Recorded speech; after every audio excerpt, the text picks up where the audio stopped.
जो गुड्स की सेल करते हैं, जो सेल ऑफ गुड्स करते हैं, सेल ऑफ गुड्स, वो सेल ऑफ गुड्स हम लोग दो बेसिस पे करते हैं, ठीक है।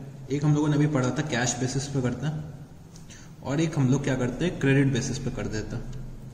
जो हम लोग सेल करते हैं वो हम लोग कैसे करते हैं, एक तो कैश बेसिस पे करते हैं, एक हम लोग कौन से बेसिस पे करते हैं, क्रेडिट बेसिस पे करते हैं। कैश बेसिस पे जो सेल्स करते हैं उसका पैसा तुरंत रियलाइज हो जाता है, ठीक है, पैसा हमें तुरंत मिल जाता है, ठीक है, तो वहीं पे हमारा ट्रांजैक्शन कंप्लीट हो जाता है। बट अगर हम लोग जब क्रेडिट पे सेल करते हैं, ठीक है, क्रेडिट पे सेल करते हैं, फॉर एन एग्जांपल जैसे ये मेरा बिजनेस है, ठीक है, ये मेरा बिजनेस है और मेरे पास एक कस्टमर आई, ये हमारी जो कस्टमर का नाम है कैटरीना। जो हमारी कस्टमर है कैटरीना जी, वो मेरे पास आई और उन्होंने कहा सर मेरे को गुड्स परचेज करने हैं आपसे, मेरे को गुड्स परचेज करने हैं आपसे। तो मैंने कहा भाई ले लो भाई। तो मैंने कहा कि गुड्स, मैंने इसको क्या करा, सेल ऑफ कर दिया। तो गुड्स सेल किया, गुड्स की सेल करी, ठीक है, गुड्स की सेल करी और वो गुड्स की वैल्यू थी 10,000 रुपीज़, ठीक है। बट कैटरीना जी मेरे से बोलती हैं कि सर अभी तक मेरे पास पैसे नहीं है। तो सर मेरे पास पैसे नहीं है। तो मैंने बोला कोई बात नहीं कैटरीना जी, हम लोग आपको 1 मंथ का टाइम देते हैं, 1 मंथ का टाइम देते हैं, आप 1 महीने बाद मेरे को पैसा दे दीजिएगा, आप मेरे को 1 महीने बाद पैसा दे दीजिएगा। तो इसको हम लोग क्या बोलते हैं, अपने गुड्स को हम लोग क्रेडिट पे बेच रहे हैं, ठीक है, इसको अपने बुक्स किस पे बेच रहे हैं, क्रेडिट पे बेच रहे हैं। तो कैटरीना जी से मेरे को क्या करना है, 1 महीने बाद पैसा रिसीव करना है, ठीक है, रिसीव करना है। तो मेरे पास एक राइट क्रिएट हो गया, कि मेरे को क्या करना है, कैटरीना जी से पैसा रिसीव करना है, ठीक है। तो ये हमारी जो कैटरीना जी हैं, हमारी जो कैटरीना जी जो हमारी कस्टमर है, ठीक है, कस्टमर है, इनको मैं क्या करूंगा, अभी मेरे को कैश तो रियलाइज हुआ नहीं है, इनसे कैश रियलाइज नहीं हुआ है, तो मैं इनको क्या करूंगा, अपने बुक्स ऑफ अकाउंट्स में लिखूंगा, इनका नाम लिखूंगा कैटरीना नाम से, ठीक है, कैटरीना नाम से, ठीक है, कैटरीना नाम से। सिमिलरली मेरे और जो कस्टमर्स हैं, मेरे और भी कस्टमर्स होंगे जिनको मैं क्या करता हूँ, क्रेडिट पे सेल करता हूँ। तो एक मेरे रोहन है, एक है सोहन, एक है मोहन, ठीक है। तो मेरे इतने सारे कस्टमर्स हो जाते हैं, इतने सारे नाम हो जाते हैं, तो इतना पॉसिबल नहीं होता है कि हम लोग सबको अलग अलग से अपने बैलेंस शीट में डिनोट करें, अलग अलग से बैलेंस शीट में दिखाएं सबके नाम को, ठीक है, अलग अलग से बैलेंस शीट में सबके नाम को दिखाएं। तो इन सबको ग्रुप करने के लिए, कलेक्टिवली एक नाम देने के लिए हम लोग इनको एक नाम दे देते हैं, जो नाम क्या हम लोग दे देते हैं इनको, डेटर्स के नाम से, ठीक है। कलेक्टिवली इन लोगों को अगर मैं क्या बोलूं तो ये मेरे क्या हो जाएंगे, बिजनेस के डेटर्स है। बिजनेस के डेटर्स मतलब क्या सर, वो बंदे, वो कस्टमर्स, वो लोग जिनसे मेरे को अभी पैसा रिसीव करना है, उसको मैं क्या बोल दूंगा, डेटर्स। जो जिनसे पैसा हमें रिसीव करना है, वो हमारे क्या हो जाएंगे, बिजनेस के डेटर्स। इंडिविजुअली अगर 1 या 2 नाम हो तो चलो मैं अपने बैलेंस शीट में दिखा दूंगा, बट अगर इतने सारे नाम है, इतने सारे कस्टमर्स हैं, हजारों कस्टमर्स होते हैं बिजनेस में, ठीक है, हजारों कस्टमर्स होते हैं, हजारों लोग क्रेडिट पे माल परचेज करते हैं, ठीक है। तो उनके लिए हम लोग क्या करते हैं, उनको हम लोग कलेक्टिवली क्या बोल देते हैं, डेटर्स बोल देते हैं। उनको हम लोग क्या बोल देते हैं, कलेक्टिवली डेटर्स मतलब जिनको हम लोग गुड्स क्रेडिट पे सेल ऑफ कर रहे हैं। तो क्या सर हम लोगों को रोहन, सोहन, मोहन के अकाउंट नहीं मेंटेन करने पड़ेंगे? बच्चे अकाउंट तो मेंटेन करना ही करना है इनके अलग से। मैंने ये बोला है कि कलेक्टिवली हम लोग इनको डेटर्स बोलेंगे, ठीक है। कलेक्टिवली हम लोग इनको डिनोट कैसे करेंगे, ये हमारा क्या है, डेटर है, ये हमारा क्या है, डेटर है। जैसे रोहन हमारा क्या है, डेटर है, सोहन हमारा क्या है, डेटर है। बट हम लोग इंडिविजुअली इनके अकाउंट्स मेंटेन करेंगे, जिससे कि कभी भी इनका अकाउंट खोलें तो हमें पता चल सके कि हमें इनसे कितना रिसीव करना है, ठीक है। तो ये हमारे क्या होते हैं, बिजनेस के डेटर्स। तो चलो डेटर्स के बारे में थोड़ा सा लिख लेता। तो डेटर्स के बारे में अगर लिख लेते हैं तो debtor is the person, debtor is a person to whom the firm has sold, to whom the firm has sold goods on credit. Debtor is a person to whom the firm has sold goods on credit in the ordinary course of business. In the ordinary course of business, ठीक है। Debtor is a person to whom the firm has sold goods on credit in the ordinary course of business, ठीक है। Debtor को हम लोग क्या बोल सकते हैं, वो हमारे बिजनेस के कस्टमर्स जिनको हम लोग गुड्स सेल करते हैं in the ordinary course of business, in the day to day course of business, ठीक है। चलो जी और आगे बढ़ते हैं अब हम लोग थोड़ा सा। तो जैसे कि इसी को एग्जाम्पल को मैं अब कंटिन्यू करता हूँ, ठीक है। इसी एग्जाम्पल को मैं कंटिन्यू करता हूँ। तो क्या हुआ कि कैटरीना जी हमसे क्या करके गई थी, गुड्स परचेज करके गई थी, ठीक है। मतलब हमारे बिजनेस ने गुड्स सेल करा था इनको, ठीक है। हमारे बिजनेस ने इनको क्या करा था, गुड्स सेल करा था। तो जो हमारा बिजनेस है हमने इनको क्या करा, गुड्स सेल करा। अब मेरे को डर लग रहा है, मेरे को डर लग रहा है कि ये कैटरीना जी हैं, ये गुड्स तो लेके चली गई, बट क्या पता मेरे को पैसे दें कि ना दें, कहीं ये डिफॉल्ट ना कर दें मेरे पेमेंट के लिए। जो हमारी कैटरीना जी हैं कहीं हमें डिफॉल्ट ना कर दें, कहीं ये मेरे पैसे लेके ना भाग जाए, कहीं ये हमें पैसे ना दें। तो मेरे को भाई क्या हो गया, डर लगने लगा। तो मैंने क्या करा, इनसे मैंने क्या करा, एक कागज का पत्तल लिया, एक कागज का पत्तल लिया और उसमें मैंने लिख दिया कि कैटरीना जी से मेरे को 10,000 रुपीज रिसीव करने हैं और मैं इनसे रिसीव कब करूंगा, 1 मंथ बाद रिसीव करूंगा, ठीक है। मेरे को इस कागज के पत्तल में लिख लिया, मतलब मैंने एक पेपर में लिख दिया, ठीक है। इस पेपर में मैंने भी साइन कर दिया और कैटरीना जी ने भी साइन कर दिया। इस पेपर पे मैंने भी साइन कर दिया और कैटरीना जी ने भी एक्सेप्ट करते हुए साइन कर दिया कि ये मेरे को 1 मंथ बाद क्या करेंगी, पेमेंट देंगी। 1 मंथ बाद क्या देंगी, पेमेंट देंगी। तो इसको हम लोग क्या बोल देते हैं, इस कागज के पेपर को हम लोग बोल देते हैं बिल्स रिसीवेबल, बिल्स रिसीवेबल, ठीक है। इस कागज के पत्तल को हम लोग क्या बोल देंगे, बिल्स रिसीवेबल, ठीक है। तो बिल्स रिसीवेबल क्या होता है वो हम लोग नोट डाउन कर लेते हैं, bills receivable.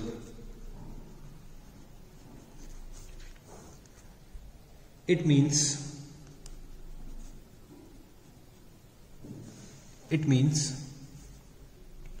a bill of exchange. It means a bill of exchange accepted by debtors. It means a bills of exchange accepted by debtors, the amount of which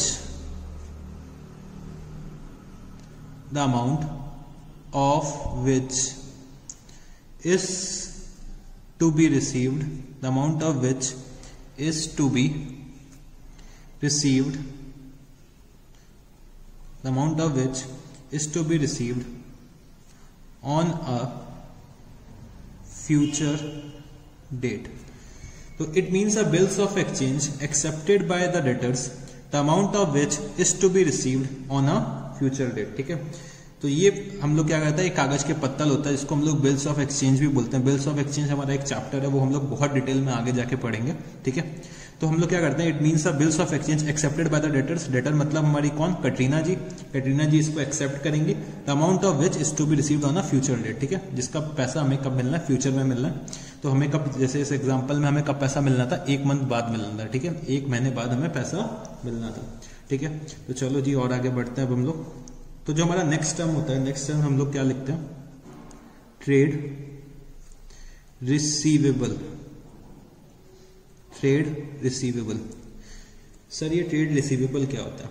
अगर मैं ट्रेड रिसीवेबल को बोलूं, मैं इसको ऐसे बोल सकता हूं, जो हमारे बिजनेस के डेटर्स होते हैं, जो हमारे बिजनेस के डेटर्स होते हैं और जो हमारे बिजनेस का बिल्स रिसीवेबल का जो टोटल होता है, बिजनेस के डेटर्स और बिल्स रिसीवेबल का, बिजनेस के डेटर्स और बिल्स रिसीवेबल का अगर मैं टोटल कर दूं तो इनको कलेक्टिवली मैं इनको क्या बोल सकता हूं, ट्रेड रिसीवेबल बोल सकता हूं, ठीक है। इनको कलेक्टिवली मैं क्या बोल सकता हूं, ट्रेड रिसीवेबल बोल सकता हूं। अगर मैं डेटर्स और अपने बिल्स रिसीवेबल को ऐड कर दूं तो वो मेरे क्या बन जाएंगे, ट्रेड रिसीवेबल बन जाएंगे, ठीक है। तो बस ये एक टर्म होता है इन दोनों को डिनोट करने के लिए, ठीक है। इन दोनों को डिनोट करने के लिए क्या बन जाएगा, ट्रेड रिसीवेबल, ठीक है। चलो जी थोड़ा सा और आगे बढ़ते हैं अब हम लोग। तो इसी एग्जाम्पल को थोड़ा सा और कंटिन्यू करते हैं हम लोग।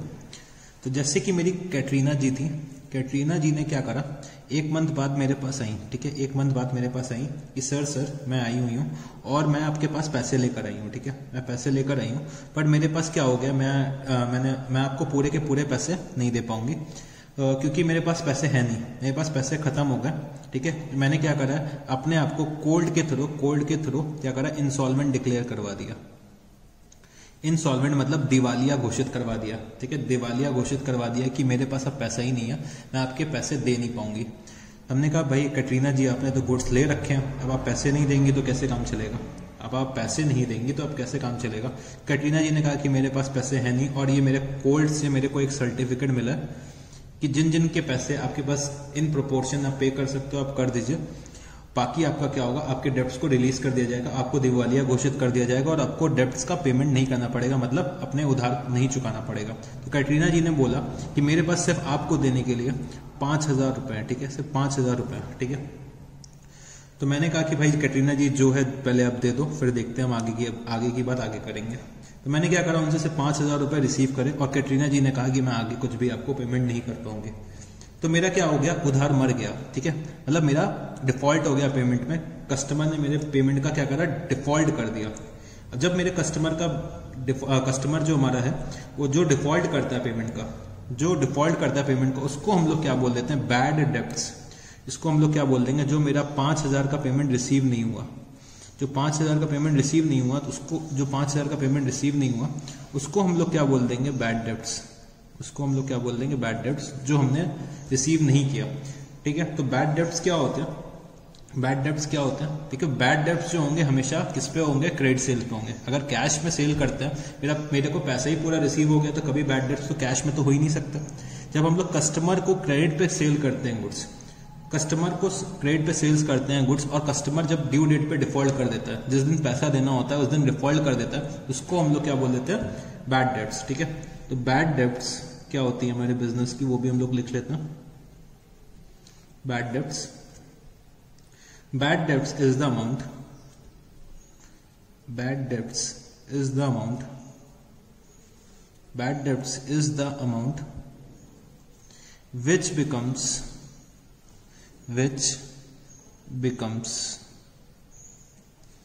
irrecoverable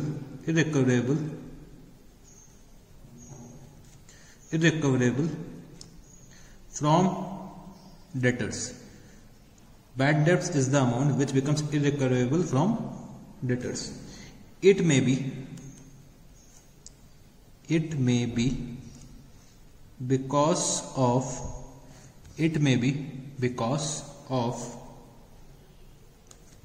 insolvency, it may be because of insolvency or death of debtors, ठीक है, डेथ ऑफ डेटर्स। मान लीजिए मेरा कोई कस्टमर मर जाता है या जिसकी डेथ हो जाती है, तो उसकी फैमिली में की फाइनेंशियल स्टेटस हो सकता है शायद ऐसा ना हो कि वो पेमेंट कर पाए, ठीक है। तो डेथ की वजह से भी जनरली क्या होता है, पेमेंट क्या होता है, डिफॉल्ट हो जाता है। सो हम लोग इसको क्या मानते हैं, ये हमारे बिजनेस का लॉस होता है। It is a loss to the business, ठीक है। जो पैसा हमें नहीं मिल पाया वो मेरे बिजनेस के लिए क्या हो गया, लॉस हो गया। तो it is a loss to the business, ठीक है, it is a loss to the business. तो चलो जी और आगे बढ़ते हैं और थोड़ा सा हम लोग और समझने की कोशिश करते हैं, और टर्म्स भी हम लोग थोड़ा सा जानने की कोशिश करते हैं। जैसे कि मैंने पहले भी बोला था, मेरे को 4 से 5 टर्म का टाइम चाहिए, मेरे को 4 से 5 टर्म का टाइम चाहिए, जिससे कि मैं थोड़े से कॉन्सेप्ट्स आपके क्लियर कर सकूं, बेसिक टर्म्स के बारे में डिस्कस कर चुका हूं, ठीक है, ठीक है। तो चलो और आगे अब हम लोग बढ़ते हैं। सो जैसे कि अभी तक हम लोग क्या कर रहे थे, सेल्स कर रहे थे, अब हम लोग क्या करने जा रहे हैं, परचेज करने जा रहे हैं। तो purchase of goods, purchase of goods, purchase of goods भी हम लोग क्या करते हैं, कैश में करते हैं या फिर क्रेडिट में करते हैं। अगर कैश में कर दिया तो इमीडिएटली कैश पे ऑफ करके हमारा क्या होता है, सेटलमेंट हो जाता है। अगर हम लोग क्रेडिट में परचेज कर रहे हैं, ठीक है, क्रेडिट में अगर हम लोग परचेज करते हैं, ठीक है, जैसे कि ये हमारा बिजनेस है, ठीक है, ये हमारा बिजनेस है, ठीक है। बिजनेस में इस बार क्या हुआ, मैं गया करीना जी के पास, इस बार करीना जी थी हमारी, करीना जी के पास मैं गया और करीना जी से मैंने बोला कि आप मेरे को गुड्स परचेज करने हैं। तो करीना जी ने कहा क्यों नहीं आप बिल्कुल ले लीजिए। बट मैंने करीना जी से बोला कि करीना जी अभी मेरे पास पैसे नहीं है, अभी मेरे पास पैसे नहीं है, बट मैं आपको लेटर ऑन पैसे पे कर दूंगा, मैं आपको लेटर ऑन पैसे पे कर दूंगा। तो ये हमारी जो करीना जी थी, करीना जी कहती हैं चलो ठीक है, मैं आपको क्या करता हूँ, मैं आपको क्या करती हूँ, गुड्स सेल ऑफ कर देती हूँ। तो ये हमारे बिजनेस के लिए क्या हो गया, बेसिकली परचेज हो गया। बिजनेस को के लिए हमारे क्या हुआ, ये परचेज हुआ। और परचेज लेट्स टेक मैंने कर लिया, इस बार 20,000 रुपीज की परचेज करी है, 20,000 रुपीज की मैंने परचेज करी और मैंने करीना जी से रिक्वेस्ट करा कि मेरे को थोड़ा टाइम दे दीजिए पेमेंट के लिए। तो करीना जी ने मेरे से कहा कि आप इस गुड्स का जो आप परचेज कर रहे हैं उसका पेमेंट आप क्या कर सकते हैं, 2 मंथ्स के अंदर कर सकते हैं, विद इन 2 मंथ्स कर सकते हैं। ठीक है, जो आपको मेरे को पेमेंट कर सकते हैं वो क्या कर सकते हैं, विद इन 2 मंथ्स कर सकते हैं। तो जो हमारी करीना जी, हमारी जो सप्लायर थी, ठीक है, जो सप्लायर थी,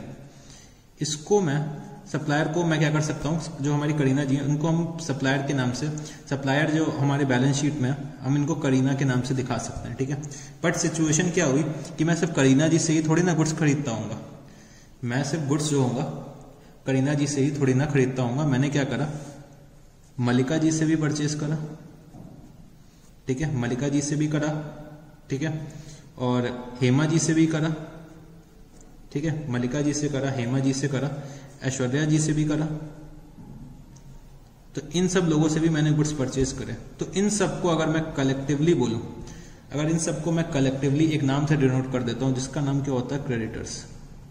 इन सबको मैं अगर मैं कलेक्टिवली बोलूं तो एक नाम दे देता हूं कि मेरे पास क्या है, क्रेडिटर्स है। ठीक है, मेरे पास क्या है, क्रेडिटर्स है। क्रेडिटर्स कौन कौन है, उसमें करीना जी भी आती है, मलिका जी भी आती है, हेमा जी भी आती है और ऐश्वर्या जी भी आती है। तो हमें क्या करना होगा, सबके इंडिविजुअली अकाउंट्स तो बनाने ही है, बट इन एग्रीगेट मैं इनको क्लब करके अगर बोलूं तो मेरे पास क्रेडिटर्स है।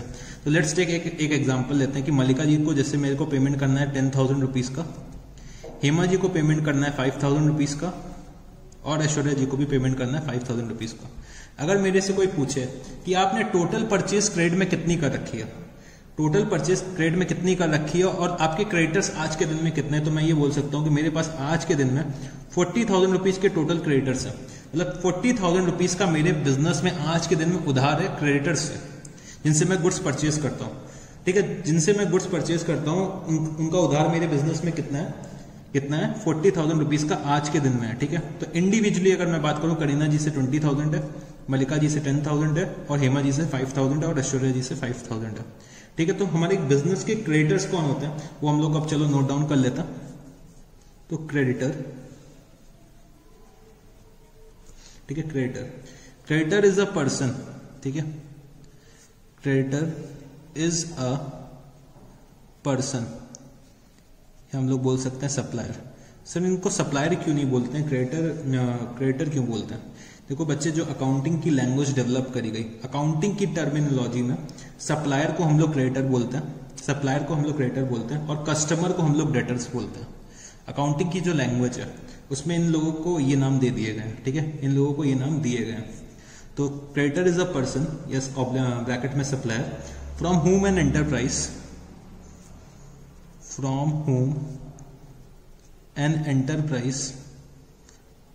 from whom an enterprise, creditor is a person from whom an enterprise, क्या कह सकते हो, firm purchases goods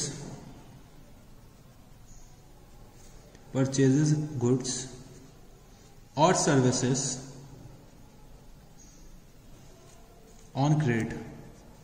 ठीक है, क्रेडिटर पर्सन होता है हमारा, सप्लायर होता है, जिससे कि फर्म या एंटरप्राइज हमारी गुड्स जो परचेज करती है, सर्विसेज जो परचेज करती है, वो किस में करती है, क्रेडिट पे करती है, मतलब उधार में करती है। ठीक है, अब चलो भाई ये सब तो हमने समझ लिया, बट एक क्या हुआ, करीना जी जो हमारी थी, करीना जी ने ये कहा मेरे से कि आप जो गुड्स परचेज करके जा रहे हो, आप इसका पेमेंट मेरे को 2 मंथ्स बाद करोगे।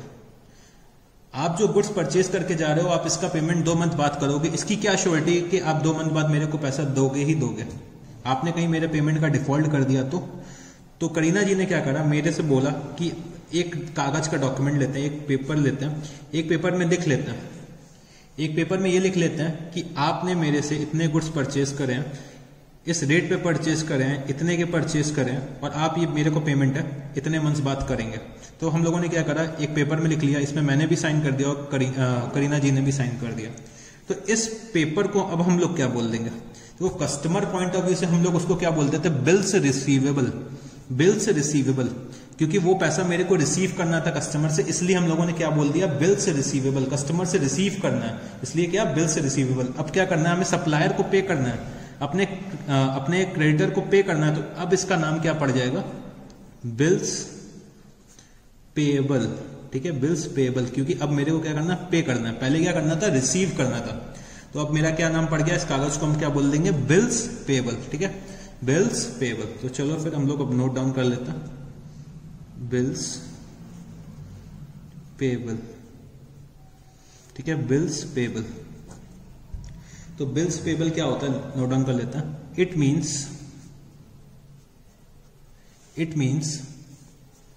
अ bill of exchange, it means a bill of exchange accepted by the firm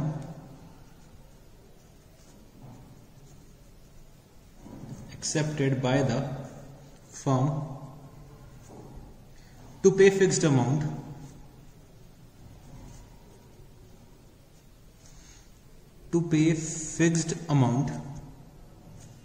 on a